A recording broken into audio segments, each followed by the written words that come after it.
the young woman stepped out of the diner. It was cold. The wind howled down Hudson Street. Emily pulled her thin coat tighter, still clutching her old apron. Inside the diner, all eyes followed her. Some stayed silent. Some sighed with regret. Only one man stood watching, an old man with silver hair. His eyes shimmered with tears. His frail hands trembled. He tried to speak, but the words caught in his throat. Emily didn't look back. She feared she might cry. It had all happened so fast, over one cup of coffee. A simple cup of coffee for a veteran, and in return, mocking stares. Public humiliation? Her staff badge revoked, fired in front of everyone, all because she did the right thing, the thing no one else dared. The story began that morning, a bitter cold Saturday. New Jersey had just weathered a snowstorm, the streets still slick with ice. Hudson Diner opened early, a small corner coffee shop where locals gathered each day. Emily had worked there nearly 2 years. It wasn't her dream job, but it helped pay the bills. She always greeted customers with a smile, always tried her very best. That morning, the place was packed. People came and went nonstop. The espresso machine hummed. Dishes clinked and clattered. Then Travis Holcomb arrived, the diner's middle-aged manager, a stickler for every penny, a watchdog over every move. Emily had grown used to it. She smiled politely at Travis. He returned a cold glare. Then it happened around 9 a.m. The door creaked open softly. An old man shuffled in, his coat worn and faded, pants torn at the knees, shoes, scuffed step uneven, a gaunt face, sad eyes.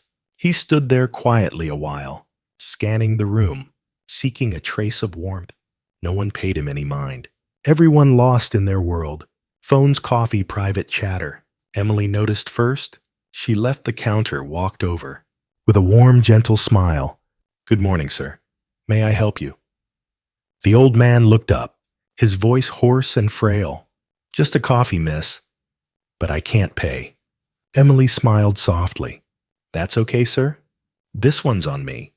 Her kindness radiated warmth. She led him to a seat, pulled out a chair, then returned to the counter. From afar, Travis watched. His eyes narrowed suspiciously. He stormed toward Emily. "Who's that regular?" Emily spoke softly. "He's a veteran, sir. He has no money. I'm buying him coffee." Travis's face darkened. "That's against the rules. No freebies allowed. Not even one cup." Emily stayed calm. "I'll pay out of my tips. It won't cost the diner." But Travis wouldn't relent. He shouted across the busy diner. "What do you think you're doing? Who do you think you are? This isn't a charity." The room fell silent. Some customers whispered uncomfortably. The old man stood trembling, trying to explain. But Travis cut him off. "No money? Then get out. Don't dirty my diner." Emily stepped in front. Her voice shook but stood firm. "You don't need to treat him that way. I already paid for the coffee. He's a veteran. He deserves respect, not shame." But Travis ignored her. He ripped the apron from her hands, fired her on the spot. Before a stunned crowd, Emily bit her lip, fighting tears. She bowed to the old man. "I'm so sorry, sir," then walked quietly outside. The icy wind hit her face, but she no longer felt the cold, only a deep ache in her heart. Behind her, the old man stood, watching her fade away. His eyes wet, his hands trembling. He pulled out an old phone, pressed the keys slowly, sent a message to an old comrade.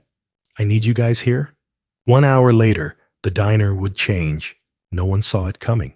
And the real story was only just beginning. Inside the diner, the air grew heavy. Some patrons lowered their heads. Others stole glances at Travis. No one said a word. Travis slumped behind the counter, still wearing a cold, hard look, as if he'd done the right thing. Yet inside, unease was growing. The old man sat quietly, a cold cup of coffee before him. He neither drank nor spoke, his gaze fixed on the door, as if expecting something. Outside, the wind still whipped. Emily huddled waiting for her bus, her mind racing with thoughts. She didn't mourn the job. but the way she'd been treated. A simple act of kindness, seen as some kind of crime. She glanced at her watch. 10 more minutes till the bus. Her hand gripped her purse strap. Travis's words echoed in her mind. This isn't a charity. Emily shook her head bitterly. Suddenly, her phone buzzed. A text from her sister. You free tonight for dinner? Emily smiled sadly and replied, Just got fired, sis. Her sister answered instantly. Oh no. What happened? I'll tell you later.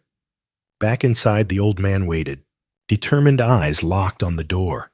Moments later, the bell rang. 4 men entered the diner, dressed in Marine uniforms. Broad shoulders, upright stances, steady steps. Leading them was a sergeant. Name tag gleamed on his chest. Marcus Reed, U.S. Marines. 3 others followed closely. Their eyes, sharp, commanding presence. The diner fell into silence. Every gaze turned their way. Reed walked straight to the counter, stopped locking eyes with Travis. We're looking for the young woman. The one you fired this morning. Travis froze for a moment, then forced a calm reply. She's already left. I have nothing to say. Reed narrowed his eyes, his voice deep and steady. We heard from our brother. The man you humiliated today. Mr. George McKinley right there. Travis glanced at the old man. His face paled slightly. I did nothing wrong.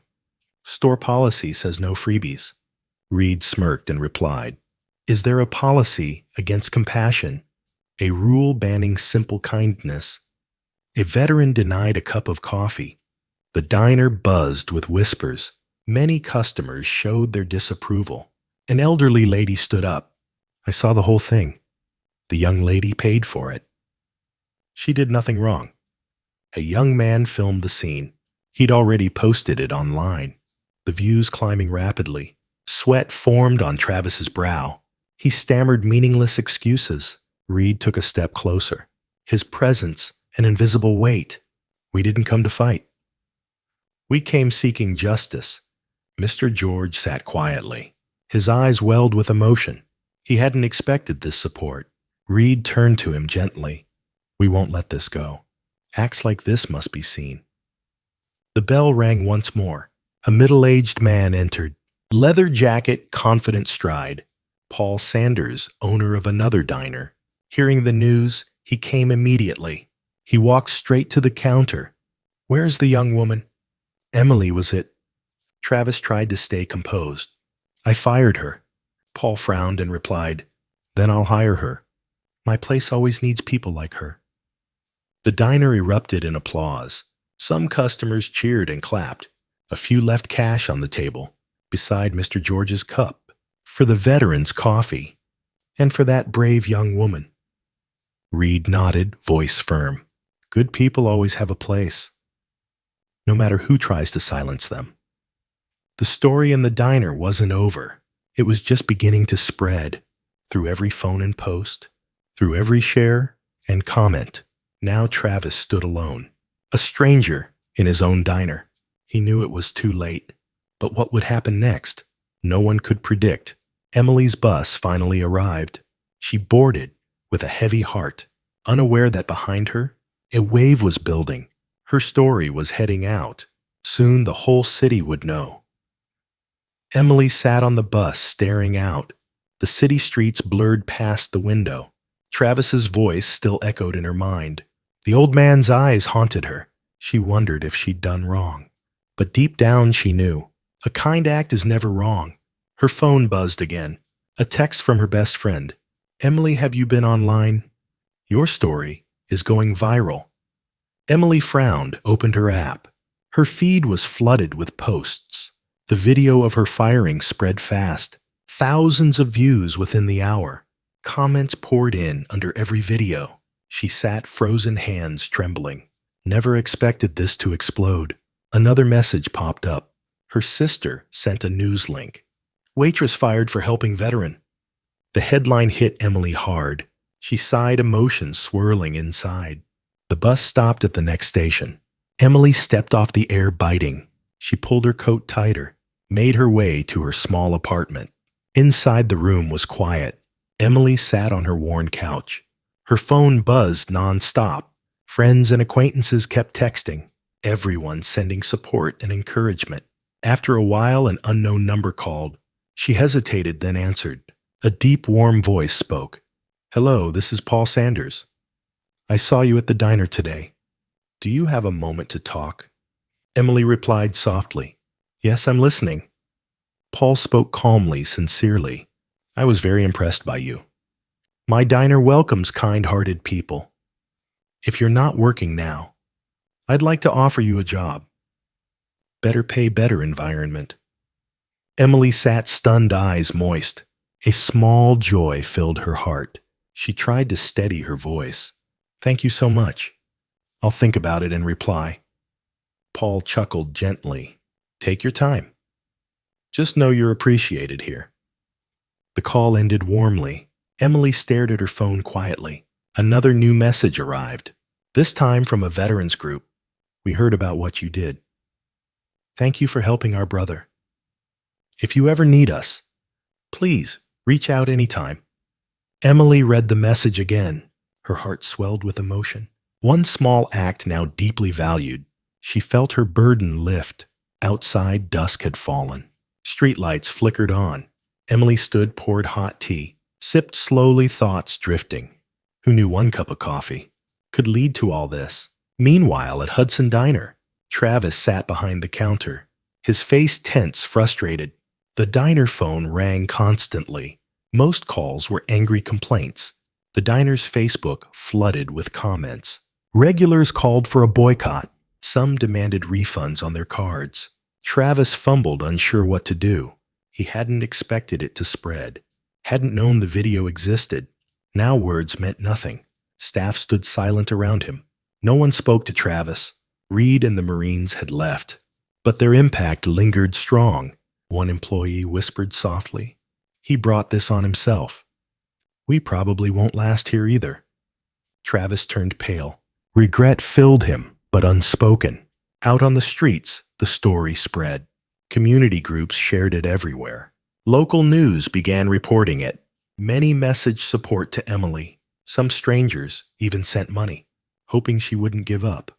That evening, another message came, an email from the Veterans Center. "We'd love to meet you, to share our thanks personally." Emily read it, eyes wet. She hadn't expected such warmth over such a small act. She smiled softly, feeling lighter. Tomorrow would be a new day, a day to start fresh, with a stronger sense of hope. The next morning, the sky was clear. Sunlight streamed through the small window. Emily woke after a restless night. She brewed a cup of coffee, sat quietly watching the passing crowd. Her phone buzzed nonstop. Friends and strangers sent messages of support. News about her kept spreading. Some outlets continued sharing the story. Articles about simple kindness filled her feed. Emily read each word, eyes misty.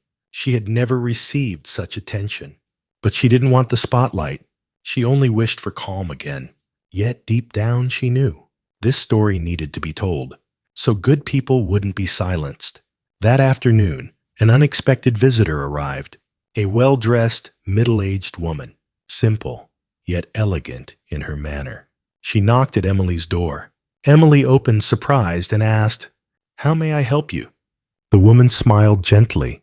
"I'm Eileen March, co-founder of the diner."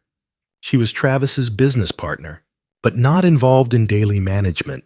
She had read the news and was shocked and saddened. Eileen sat holding Emily's hands. "You did the right thing. Travis handled this terribly. I do not stand by him. I've decided to withdraw my investment. I will sell my share. Hudson Diner must be rebuilt, with better values at its heart." Emily sat stunned in silence. She hadn't thought it would go this far, that it would prompt such change. Eileen pulled out a small envelope. "This is a small token, to thank you for your kindness." Not everyone would have done it. Emily took the envelope, voice trembling. "I didn't do it for a reward." Eileen smiled, eyes warm. "That's exactly why you deserve it." As she left, Eileen said softly, Stay true to yourself. Don't let cruelty make you falter. Emily closed the door, deeply moved. She opened the envelope slowly. Inside was a check, $5,000, and a note. Thank you for reminding us. Kindness is always needed. Tears streamed down Emily's cheeks. She knew what she had to do. She opened her laptop, wrote a heartfelt post, sharing her story without bitterness, hoping others would learn one thing. Help when you can. Choose kindness over indifference. Her post spread quickly. Thousands of likes and comments followed. People praised her small action and her calm, gracious response. Then came another message from the local Veterans Center. We were touched by your story. We invite you to our ceremony to honor acts of kindness. We'd love for you to speak. Emily hesitated for a moment, then agreed. She wanted to share her thoughts. The next day, the event was held. A small but warm hall. Mr. George's comrades were there. He sat in the front row.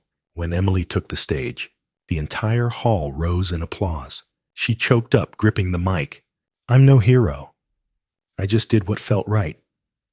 A cup of coffee isn't much, but it can warm a heart. I believe in all of us. We can choose kindness daily. Let's not let fear stop us. Her simple words moved the crowd. Everyone rose again in standing ovation. Reed and his fellow Marines approached, shook her hand firmly. We're proud of you.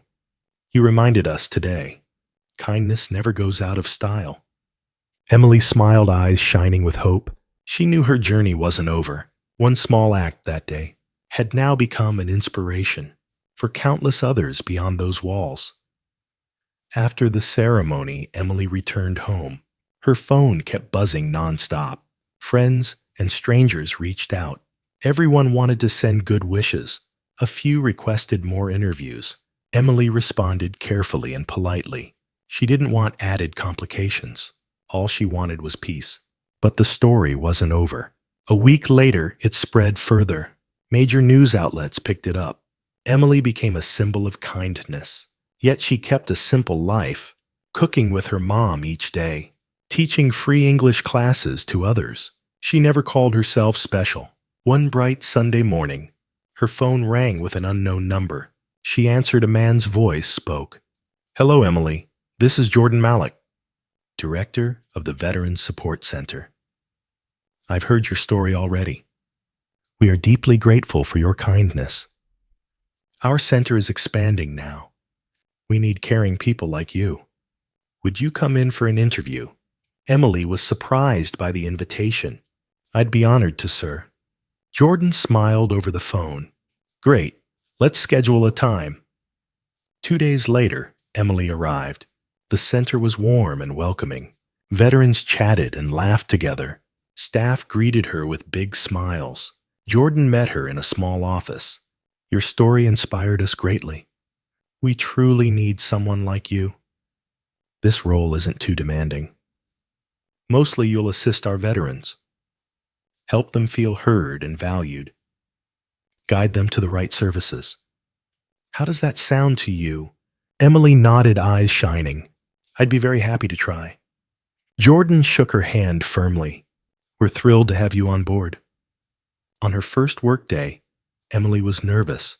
She picked a simple dress, prepared herself with a clear mind. At the center, warm greetings awaited. She met each team member, started with small daily tasks, making coffee, guiding through paperwork, listening to veterans' life stories. Each story carried deep lessons. Mr. George also visited the center. Seeing Emily again, he spoke emotionally. You changed my life, young lady. Not just mine, but many others. Emily held his hand gently. I only did what felt right. George smiled warmly, eyes thankful. Now I have my brothers, and a kind young woman like you. Emily felt the work's true meaning. Each day she gave her all. No need for media attention. She simply wanted to help others. Soon more veterans arrived, many seeking comfort and support. Emily patiently listened to each one. Grateful eyes always answered her kindness. More good news came her way. Paul Sanders sent another message. If you ever need it, my diner always has a place. No one blamed her choice. They admired her even more. A living lesson for everyone. Kindness holds lasting value. Meanwhile, Travis faced his consequences. Hudson Diner emptied day by day. Boycott posters covered the windows. Former staff gradually resigned. Travis realized his mistake too late. He issued a public apology, but most customers weren't forgiving. The story had become a lesson for the whole community. Never let pride lead to wrong. Always honor and spread kindness.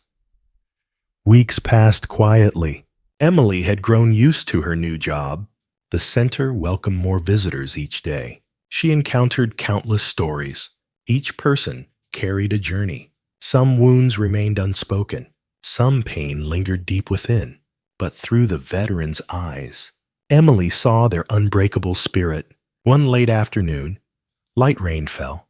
Mr. George visited the center again.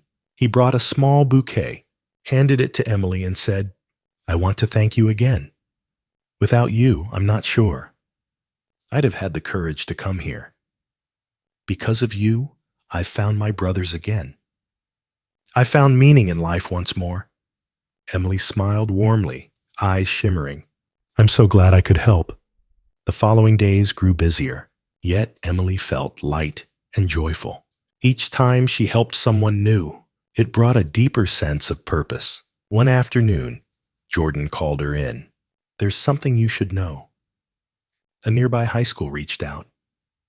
"They want you to speak, to share your story and lessons, to inspire the students directly."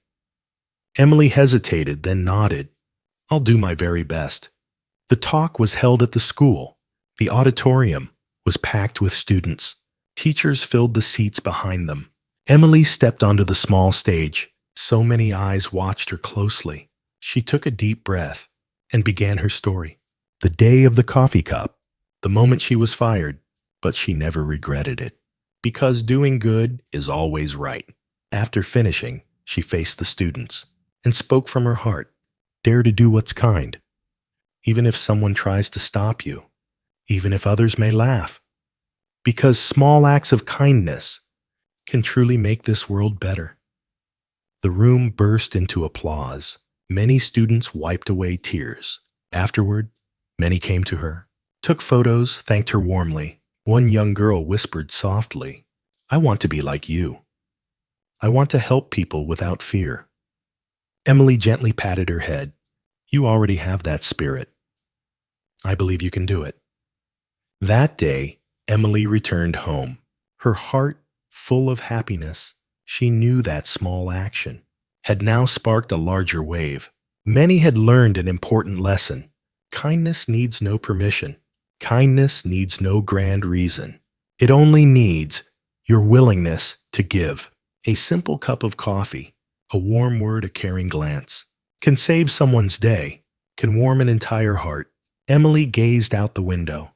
The rain had stopped long ago. Golden sunlight lit the streets. She whispered softly to herself, "As long as kindness exists, there will always be hope in this world." Life is made of small choices. Each choice holds its own power. Sometimes one tiny action can change an entire day. A shared cup of coffee, a smile at the right moment, an act of kindness without expectation. These are sparks that warm the heart. You don't need to be a hero. Just choose to be kind. And when kindness spreads, you'll see the world transform. Do good whenever you can, even if no one praises you, even if challenges arise ahead, because somewhere out there, someone will remember your kindness. And one day you'll realize what you gave today will come back to you unexpectedly, just like it did for Emily. A new job, new friendships, and a life lesson to remember forever.